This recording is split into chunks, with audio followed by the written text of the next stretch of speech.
جب زمین پر اندھیرے بڑھ جائیں، جب امت کے بیٹے غیروں کی غلامی میں دم توڑنے لگیں، تو اللہ کسی گمنام سپاہی کے دل میں روشنی رکھ دیتا ہے، اور وہ تنہا تلوار نہیں، توحید کا علم لے کر اٹھتا ہے۔ یہ 1988 کی بات ہے۔ مغربی افریقی ملک برکینا فاسو میں ایک بچہ پیدا ہوا، ابراہیم ٹراورے۔ اس وقت دنیا کے نقشے پر برکینا فاسو ایک غریب اور مظلوم ملک تھا۔ فرانس کی غلامی نے یہاں کے لوگوں سے نہ صرف وسائل چھین لیے تھے، بلکہ ان کی پہچان اور ان کی خودداری بھی چھین لی گئی تھی۔ ابراہیم کا بچپن انہی حالات میں گزرا، جہاں مائیں بھوکی سوتی تھی اور بچے اسکول کی جگہ پانی بھرنے جایا کرتے تھے۔ ابراہیم نے یونیورسٹی سے تعلیم حاصل کی۔ وہ طالب علم تھا، لیکن اس کی روح میں سپاہی بیدار ہو چکا تھا۔ 2009 میں اس نے فوج میں شمولیت اختیار کی اور ایک آفیسر بن گیا۔ وہ صرف بندوق چلانا نہیں جانتا تھا، وہ جانتا تھا کہ غلامی سے آزادی کی جنگ بندوق سے زیادہ فکر اور قربانی سے جیتی جاتی ہے۔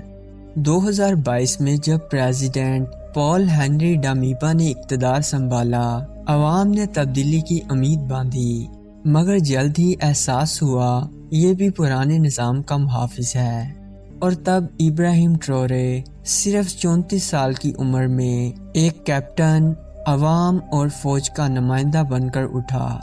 فرانس نے کئی دہائیوں سے افریقی ممالک، خصوصاً برکینا فاسو، مالی، نائجر کا سونا، یورینیم اور قیمتی معدنیات سستے داموں یا بغیر قیمت کے نکالا۔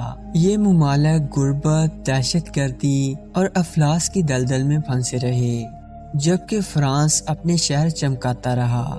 2022 میں ابراہیم ٹراورے نے فوج میں بغاوت کی اور کرپٹ صدر کو ہٹا کر اقتدار سنبھالا۔ اس نے پہلا فیصلہ یہ کیا کہ فرانسیسی فوج ملک سے نکل جائے۔ برکینا فاسو نے فرانس کی فوجی موجودگی مکمل طور پر ختم کر دی، اور دوسرا بڑا قدم یہ اٹھایا کہ سونا اور معدنیات اب غیر ملکی کمپنیاں نہیں نکالیں گی، بلکہ عوامی ملکیت ہوں گی۔ یعنی فرانس کی بڑی کمپنیوں کو یورینیم اور گولڈ کی کان کنی سے روک دیا گیا، جس پر یورپ میں فرانس کو بڑا جھٹکا لگا۔ فرانس کا میڈیا چیخ اٹھا، افریقہ سے لوٹی گئی دولت یورپ کی معیشت کا خفیہ ایندھن تھی۔ برکینا فاسو، مالی، نائجر سب نے باری باری فرانس کو نکالنا شروع کر دیا۔ ابراہیم ٹراورے نے یورپ کو جھنجھوڑ کر رکھ دیا، نہ صرف اپنے عمل سے بلکہ جرأت اور آزادی کا پیغام دے کر۔ وہ کہتا ہے، ہم صرف اپنے ملک کے لیے نہیں لڑ رہے، ہم پوری افریقی مسلم امت کی عزت اور آزادی کے تحفظ کے لیے لڑ رہے ہیں۔ اس وقت ابراہیم ٹراورے پر حملے ہو چکے ہیں، مغربی میڈیا اسے ڈکٹیٹر کہتا ہے اور اندرونی غدار اس کی حکومت گرانا چاہتے ہیں۔ مگر ابراہیم جانتا ہے کہ اللہ کی راہ میں نکلنے والوں کے لیے راستے تنگ ضرور ہوتے ہیں، مگر کامیابی انہی کی ہوتی ہے جو صبر، حکمت اور ایمان سے جمے رہیں۔ یہ کہانی ایک عام افریقی نوجوان کی نہیں، یہ کہانی اس چراغ کی ہے جسے اللہ نے ظلم کے اندھیرے میں روشن کیا۔